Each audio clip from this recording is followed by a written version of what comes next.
uji coba ya ini waduh bukan sesuatu yang main-main karena memang Allah akan uji manusia dan kita jangan coba-coba sama ujian. Ya, itu kalau canda tawa kita mungkin pakai bahasa bedanya cobaan sama cobain kan kalau cobaan gede cobain dikit ya kan. Awalnya cobain lama-lama cobaan. Karena agama ini bukan coba-coba. Di situ pentingnya kita mengikat diri dengan Tuhan supaya tahu tidak ada satu syariat pun yang Allah syariatkan kalau kau pakai sebagai rumus hidup itu menzolimi dirimu. Allah sudah katakan dengan tegas dalam riwayat hadis qudsi, ana kata Allah haramtu zulma ala nafsi. Aku Allah memproklamirkan diri, kuharamkan kezoliman dalam diriku kata Allah. Kalau Allah ngomong kita mesti yakin Tuhan loh ini. Kita kadang-kadang makelar ngomong kita yakin. Tuhan yang ngomong langsung. Ini haram tu zulma ala nafsi. Wa ja'altuhu muharraman bainakum. Aku mengharamkan kezoliman dalam diriku. Maka tolong berfikirnya tidak ada satu takdir pun yang menzolimi yang ditakdirkan. Bahkan fleksibilitas Tuhan ini mengatakan bahwa la yaruddul qada ila du'a. Takdir yang kuberikan kepada kamu tidak mengenakan bisa dirubah dengan doa yang ikhlas. Ya, karena Allah ada masyiah, ada kehendak. Ya, ada kehendak. Memang la yukallifullahu nafsan illa wus'aha. Allah enggak mungkin uji manusia di luar batas kemampuan. Betul? La yukallifullahu nafsan illa wus'aha. Allah enggak mungkin uji manusia di luar batas kemampuannya. Betul. Ya, tapi kan kenyataannya enggak semuanya manusia walaupun bentuknya manusia, betul? Karena nanti ada manusia yang merasa manusia komplain. Aku manusia, tapi enggak kuat dengan ujian ini, Ustaz. Ustaz enggak ngalamin sih jadi aku, Tat. Alhamdulillah, kata Ustaz begitu. Berat, Tat. Enggak, lu di bawah 100, gue 120 biasa aja gitu loh. Berat dari mana? Ini cuma mindset kita aja yang ngerubah kayak begitu gitu loh. Padahal kita punya Allah yang gak mungkin berbuat zolim. Dari pertama kalau mau ngomong takdir, kenalin dulu yang bikin takdir makanya. Ini kita belum kenal Tuhan, mau ngomongin kerjaan Tuhan, akhirnya ngegibah Tuhan gitu. Ada yang ngomong, kayaknya Tuhan gak denger. Dibilang Tuhan budak kan begitu bahasanya. Subhanallah. Jangan. Kalau berdoa, ya Allah lihatlah hambamu ini. Emang Tuhan pakai kacamata riben, gak ngelihat. Tuhan melihat. Jangan paksa Tuhan melihat kamu, tanpa dipaksa pun Tuhan melihat kamu. Ini yang mesti dewasa dalam masalah ketuhanan kita. Makanya si Abdul Razak itu membuat satu buku tentang Syarah Asmaul Husna, itu dahsyat kalau antum baca bukunya itu. Karena nanti akan banyak sekali orang ngomongin kerjaan Tuhan, Tuhan yang dia tidak kenal. Akhirnya berasa nggak berasa dia jadi orang yang sekuler gitu loh. Tuhan pun harus direvisi, diingetin. Ini kan bahaya. Jangan ya. Lantunan kata syair para sufi ini suka membuat orang ini merekayasa yang gak layak direkayasa. Gak, laisa kamisli syai'. Allah itu gak serupa dengan apa yang diciptakan, dengan sesuatu pun tidak. Makanya untuk urusan Tuhan, tafakkar fil khalq wala tafakkar fil khaliq. Pikirkan yang diciptakan, jangan mikirkan siapa yang menciptakan. Karena nggak bakal nyampe otak kita urusan kayak begitu. Nah, di situ kita mesti berhusnuzon, mesti supaya kita tahu. Ada satu riwayat ketika Anas bin Malik ini salah seorang sahabat yang dari kecil didoain sama Nabi ini. Ya, kalau Nabi doakan biar panjang umur, bagus agamanya, banyak anaknya, ya Anas bin Malik ini. Dari Anas ini kita banyak riwayat karena beliau sempat tinggal sama Rasul. Rasul pun kalau ngadopsi anak nggak kaleng-kaleng karena ibunya Anas namanya Rumaisa. Rumaisa binti Milhan. Perempuan yang Nabi lihat lagi berwudu di sorga padahal belum kiamat. Masya Allah ya. Kita makanya kalau mau ngadopsi anak juga jangan main ngadopsi aja pakai perasaan. Anak siapa nih? Gede bakal jadi orang, bakal jadi yang bukan orang kan kita nggak tahu. Mesti ada ilmunya. Mendingan orang tua asuh kita bantu. Ini di sini Masya Allah teman-teman fasilitasi nih. Kalau mau bantu anak-anak yang memang layak untuk dibantu, kita bantu di sini. Gitu loh. Tapi kalau kita untuk mengadopsi mesti ilmu yang dikedepankan. Karena kadang-kadang ujian itu kita yang memulai. kemudian kita yang gak kuat untuk menghadapi ujian tersebut.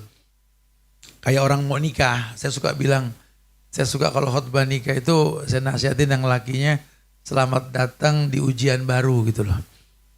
Ya orang beranggapan bahwa rumah tangga ini surga dunia. Iya, bisa jadi surga, bisa jadi neraka. Kalau kita nggak bisa memanagenya, Anda mendatangi ujian baru. Tinggal serumah dengan orang yang suku bangsanya berbeda, rahim yang tidak sama ketika melahirkannya, adat yang tidak mirip tentunya. Masing-masing punya misi menikah. Bohong kalau nggak terjadi gesekan. Selamat datang di dunia anta beranta kan gitu ya. Kebayang kalau kita nggak berilmu tuh, Masya Allah. Nanti resikonya apa? Setan akan menunggangi ujian tersebut, membuat kita jadi nggak baik ibadah kita kepada Allah. Karena memang target setan itu kan bagaimana caranya manusia, anak Adam ini, hamba Allah ini jauh dari yang namanya ibadah. Kenapa mesti ibadah sih yang dimusuhin sama setan? Karena setan tahu Allah ciptakan manusia ini untuk ibadah. Target setan itu bagaimana membuat orang Islam itu malas beribadah. Ya, jadi kalau dibilang misionaris itu pengen orang Islam itu ke gereja atau ke rumah-rumah ibadah mereka, salah. Itu sih dengan sendirinya nanti. Justru misi mereka itu bagaimana orang Islam tidak menjalani syariat. Ini yang sudah berhasil. Karena banyak sekali orang Islam takut menegakkan syariat. Ya, takut. Jujur aja. Tidak sedikit orang Islam ini yang nggak pakai kerudung, padahal tahu kerudung wajib. Ya. Orang Islam tahu kewajiban kerudung buat perempuan bisa nggak pakai kerudung, Islam loh. Orang laki takut ninggalin riba konvensional, ya takut. Habis gimana Ustaz? Hari gini yang mau minjemin dana siapa kalau bukan bank-bank konvensional Ustaz? Allah juga paham, ujung-ujungnya begitu. Hari gini orang meninggalkan sesuatu yang dimurkai sama Tuhan itu nggak segampang meninggalkan sesuatu yang dia inginkan.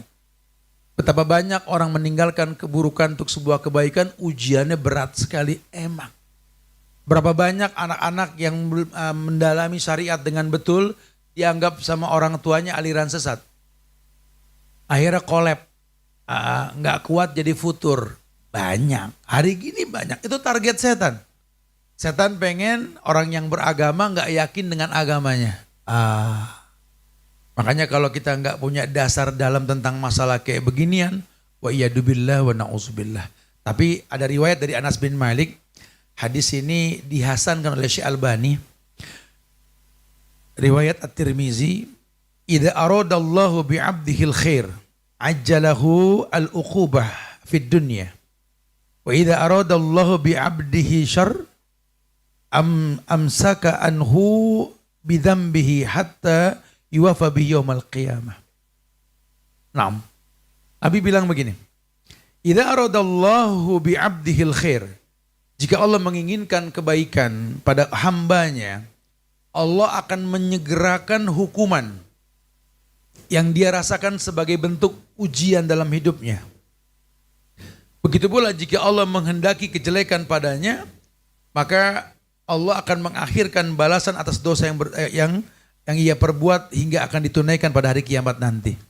Jadi sebenarnya justru hadis ini menjelaskan hadis lain yang mengatakan innallaha idza ahabba qauman ibtalahum. Allah kalau cinta dengan satu kaum Allah uji. Kenapa? Karena aradallahu bi abdil khair ajjalahu lahul uqubah.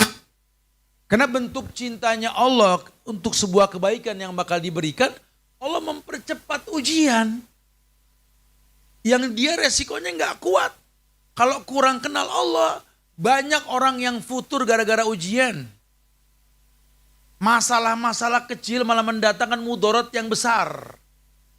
Ya, cuma masalah-masalah cemburu, ya, akhirnya malas sholat, malas silaturahmi, akhirnya membentak pasangan, akhirnya berbuat zolim. Lihat. Apakah kebersamaan kamu dengan dia nih bakal terus sampai kiamat? Gak. Kau dengannya terbatas dengan ajal. Yang kalau enggak entar ya besok. Kalau enggak besok ya lusa. Mentok-mentok hubungan suami istri cuma 10-20 tahun asiknya. Kesono nafsi-nafsi sudah. Padahal kalau ada ikatan tersebut harusnya kan berpikir positif. Makanya kalau ada orang menikah, doa Nabi itu cuma satu yang diajarkan. Dan kita bebas mendoakan pengantin apa aja boleh, yang baik-baik boleh. Tapi kalau Nabi hanya mengajarkan satu, ini kan hikmahnya azim. Kata Nabi, barakallahu lak wa baraka alaik wa jama bainakuma fi khairin. Ada doa lain gak yang Nabi doain? Ya kali saya nggak tahu, kasih tahu coba sekarang. Barakallahu lak wa baraka alaik wa jama bainakuma fi khairin. Nabi hanya mengatakan, wahai laki-laki, barakallahu lak, keberkahan milikmu. Kamu menikah, berkah. Kamu nggak bermaksiat, nggak berzina. Pintu keberkahan kau miliki. Wa baraka alaik, Allah akan limpahkan berkah atasmu dengan keberkahan tersebut. Kamu bisa ngapain aja. Ya setengah agama sudah kamu miliki. Wa jama bainakuma fi khairin. Allah kumpulkan kalian berdua dalam kebaikan. Nabi enggak bilang biar panjang jodoh, biar banyak anak, biar tajir. Enggak. Padahal banyak sekali orang nikah tujuannya biar panjang jodoh. Saya sengaja nikah sama dia biar dimaklumin. Saya tahu dia ini orang kaya banyak stok maklumnya gitu loh. Saya sengaja nikah sama dia ini biar banyak anak karena terbukti dia pernah punya anak banyak. Saya nikah sama dia ini sengaja biar saya ini bisa ya terjamin lah ekonomi saya. Betul gak? Malaysia akhi innamal a'malu bin niat. Semua tergantung niat. Tapi doa Nabi gak mengarah ke sana. Doa Nabi lebih mengarah kepada barakah. Karena Islam ini agama yang menekankan keberkahan. Kita ketemu orang aja, barakallahu fiik ya Allah, Allah yubarik, kif halakum, gimana kabar antum? Kif halaki, bagaimana kabar kalian wahai perempuan? Masya Allah. Bicaranya berkah. Dan pagi pun didoakan barik li ummati fi bukuriha. Ya Allah, berikan berkah pada umatku di pagi hari. Berkah, berkah, berkah, berkah, berkah. Kalau sudah berkah, udah baik semuanya insya Allah. Nah keberkahan itu kesempatan yang Allah berikan kepada setiap orang yang mau memanfaatkannya. Ya Anda berhubungan berapa lama, kesempatan Anda ya seperti itu. Karena nggak mungkin yang namanya kesempatan ini terus-terusan ada. Ya, watilkal ayyamu nudawiluha bainan nas. Udah ada ayat yang mengatakan ada pergantian, perguliran. Nggak bisa terus gitu, nggak bisa ya. Ya jatuh bangun dan up and down lah dalam hidup. Kadang begini, kadang begitu, kadang begitu, kadang begini. Kadang asa antuhibbu syai'an wa huwa syarrun lakum wa asa antakrahu syai'an wa huwa khairun lakum. Kadang-kadang Allah juga udah bilang, semoga kau cinta sesuatu padahal buruk untukmu. Dan semoga kau benci sesuatu padahal baik untukmu. Supaya kamu tahu hidup ini bukan maumu tapi maunya Allah. Supaya kamu tahu syariat Allah itu diikutin bukan ditakutin. Hari gini kan banyak penakut. Takut sama syariat. Iya cuman kan nanti bini marah. Ntar anak ngamuk, ntar teman gak negor, ntar gini, ntar gitu. Atau ustadz aja sedikit dakwah berubah dikit aja dengan style kayak kita dakwah nih begini nih. Nanti kehilangan followers loh. Lah dakwah nyari follower bukan nyari ridhonya Allah, gimana sih? Ini kan bahaya sekali. Kalau masih takut sama manusia, takut sama makhluk, udah jangan ngayal sorga. Bukan dipaksakan ya. Oh kalau gitu anak paksain, salah. Agama bukan paksaan. La ikraha fiddin. Ya, agama ini lebih mengarah kepada mengkritisi diri. Karena Nabi mengatakan kalau nanti kita berujung pada bahasan dakwah, dakwah itu ku anfusakum wa ahlikum nara. Jaga dirimu, jaga keluargamu dari api neraka. Pengajian mana yang kamu nggak datang, ustadz mana yang kamu nggak kenal. Semuanya kamu miliki, belum lagi koleksi kajian-kajian dalam sosial media yang Anda miliki. Ya, kira-kira mendatangkan manfaat tidak? Karena toh kalau pada akhirnya kita nggak layak dipandang oleh anak, nggak layak dipandang oleh pasangan dalam rumah tangga, bahkan kita juga cuma menangis cerita tentang orang tua, sementara sama orang tua kita mempertontonkan kedurhakaan. Orang cuma mengatakan kalau sama orang tua yang penting jangan ngebentak. Karena ayat mengatakan fala taqul lahuma uff. Jangan bilang cih sama orang tua. Terus antum bebas bertingkah laku membuat dia menangis, itu bukan durhaka. Ya Allah, ya subhanallah, satu tetes dari mata orang tua kita karena ketidaksukaan sama kita, neraka memanggil kita, wallahi. Bukan fala taqullahu ma'uf, bukan. Itu sudah pasti. Tapi banyak hal yang kita remehkan. Orang tua punya harapan untuk kita. Sejak kita belum lahir sudah didoakan, Rabbi habli minas sholihin. Sejak kita belum bertingkah laku, dia sudah ajarkan tingkah laku. Sebelum kita pandai berjalan, dia sudah mentitah kita untuk berjalan. Sebelum kita pandai untuk berkata-kata, dia ajarkan kita bicara. Sekarang kau pandai berjalan bahkan berlari, kau tak menemui dia, kau tinggalkan dia. Sekarang kau bisa berkata-kata, berbicara, dipuji banyak orang, tapi kau sakiti hatinya. Hati-hati langkah yang kita melangkah, ucapan yang kita ucapkan, nikmat yang bakal ditanya. Ma yalfizu min qaulin illa ladaihi raqibun atid. Tidak keluar dari mulut kita satu kata pun kecuali 2 malaikat menjadi saksi. Nanti di akhirat la tazulu qadama 'abdin yaumal qiyamah. Ini langkah kaki kita gak bakal bergeser sedikit pun ini. Sampai selesai semua ditanya sama Allah. Hatta huruf per huruf yang kita ucapkan. Maka kedewasaan yang dikedepankan ini mendatangkan kebaikan. Ayo dong. Ujian dan kita akan diuji. Makanya kalau Allah buat sebuah uji coba buat manusia dengan syariat yang pernah dibuat dulu umat-umat sebelumnya, Allah akan puji. As-sabiqun as-sabiqun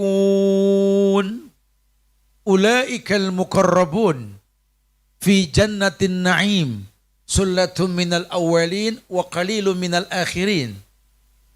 Ini kan uji coba yang pernah ada. Ya, sampai setan yang jenius saja terkecoh ngelihat Adam berbuat dosa. Yang dia tahu Allah ciptakan manusia ahsan terbaik. Katanya terbaik, baru buah kol dia aja kegoda. Katanya terbaik, khalifah ini ja'ilun fil ardi khalifah. Pemimpin yang kuat, baru dipepet bini diajak makan buah holdi kegoda gitu loh ya. Dengan bahasa gampang Allah mengatakan, kalau Adam tidak berbuat salah, hilanglah namaku Al-Ghafur. Aku maha pengampun. Dan aku tidak ciptakan manusia yang maksum kecuali aku maksumkan dia para nabi dan rasul. Aku ciptakan manusia pasti berbuat salah, cuma jangan enjoy dengan kesalahan. Maka Nabi mengatakan kalau sudah bicara salah, bicara dosa, karena tak kuat menghadapi ujian, ya yang namanya dosa itu mahaka fi nafsik wa karihta ayatoliha alinnas. Hukum asal dosa ingat bikin nyesek dada, nyesel kita berbuat. Malu kalau orang lain tahu. Tapi kalau sampai udah nggak ada nyesel, nggak ada nyesek, dan nggak malu orang lain tahu, maaf nih pakar dosa nih. Ini sudah ahlinya dosa ini. Nah kalau sudah pakai bahasa ahlinya dosa, Allahu a'lam bishawab, kita kembalikan ke Allah. Karena Allah murka sama pakar-pakar dosa. Kaum Ad, kaum Samud itu pakar dosa itu, karena enjoy dengan kemaksiatan. Dilaknatnya Bani Israel itu pakarnya dosa itu. Fir'aun jagoan dalam dosa itu. Korun dan teman-temannya itu pakar dosa semua. Ya, biangnya setan, iblis terlaknat. Nah kalau kita jangan sampai seperti itu, tetap stabil. Gimana Ustaz supaya nyesel kalau kita berbuat dosa? Tolong berzikir jangan dikurangin. Ya, nah berzikir jangan dikurangin ini pun ketika dia berzikirnya dengan niat lillah karena Allah, dan ketika dia memang kenal Allah ketika berzikir. Karena kalau nanti kita berzikir nggak kenal Allah yang kita zikirin, kita baca Quran nggak kenal ini kalamullah Allah yang kita baca kalamnya, wallahi nggak bakal ngefek. Jangan heran kalau nanti penghafal Quran pun berbuat durhaka. Ya, ima dia berbuat zolim sama keluarganya, ya, ima dia berbuat zolim dengan orang-orang yang memang berbuat kezoliman. Wallahu a'lam bishawab. Masya Allah.